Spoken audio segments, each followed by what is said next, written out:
नागपुरातील गिट्टी खदान पोलीस ठाण्याच्या हद्दीत पंचशील बौद्ध विहारासमोर सनी चंद्रिका पुरे नावाच्या युवकावर झालेल्या जीवघेण्या हल्ल्या प्रकरणात आता मोठी अपडेट समोर आली आहे। या गुन्ह्याचा समांतर तपास करणाऱ्या गुन्हे शाखा युनिट 2च्या पथकाने धडक कारवाई करत आरोपी विकी कुमार पंकज महतो आणि अनिकेत उर्फ अंकित जनबंधू यांना ताब्यात घेतले। तसेच मुख्य आरोपी व कुख्यात गुन्हेगार आशिष विल्सन यालाही अटक करण्यात आली। मात्र कागदोपत्री कारवाई सुरू असताना आशिष विल्सन पोलिसांना चकमा देऊन गिट्टी खदान पोलीस ठाण्यातूनच पसार झाला होता। यानंतर गुन्हे शाखेच्या पथकाने तत्काळ चक्रे फिरवत त्याला मुंजेत चौक येथून पुन्हा ताब्यात घेतलंय आणि पुढील कारवाईसाठी गिट्टी खदान पोलिसांच्या स्वाधीन केले। गुन्हे शाखा युनिट 2च्या वरिष्ठ पोलीस निरीक्षक शुभांगी देशमुख यांनी या कारवाईची अधिकृत माहिती दिली आहे। फिर्यादी सनी चंद्रिका पुरे यांच्यावर पोलीस ठाणे गिट्टी खदान हद्दीमध्ये झालेल्या अटेम्प्ट टू मर्डर च्या घटनेमध्ये पोलीस स्टेशन गिट्टी खदान येथे मुख्य आरोपी आशिष विल्सन, यश विल्सन आणि इतर 5 ते 7 लोक यांच्या विरुद्ध गुन्हा दाखल करण्यात आला होता। नमूद गुन्ह्याचा समांतर तपास युनिट क्रमांक 2 गुन्हे शाखा यांचे द्वारे तात्काळ चालू करण्यात आला।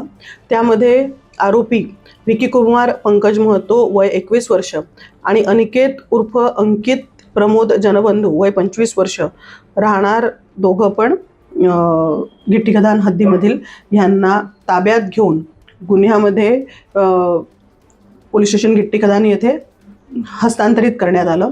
त्यानंतर मुख्य आरोपी आशिष विल्सन याचा शोध घेऊन त्याला सुद्धा शुक्रवारी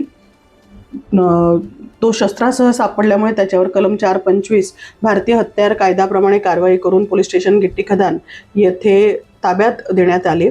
त्यानंतर आरोपी आशिष विल्सन हा तेथून निघून गेला असताना त्याची माहिती जेव्हा युनिट 2ला मिळाली तेव्हा पोलीस स्टेशन गिट्टी खदानच्या अधिकारी आणि कर्मचाऱ्यांसह समांतर तपास लगेच युनिट 2च्या अधिकारी आणि कर्मचाऱ्यांनी चालू केला आणि त्यामध्ये त्यांना यश येऊन मुख्य आरोपी आशिष विल्सन याला पुन्हा एकदा शनिवारी मुंजे चौक सीताबर्डी हद्दीमधनं ताब्यात घेऊन आणि पोलीस स्टेशन गिट्टी खदान येथे हस्तांतरित करण्यात आलेला आहे।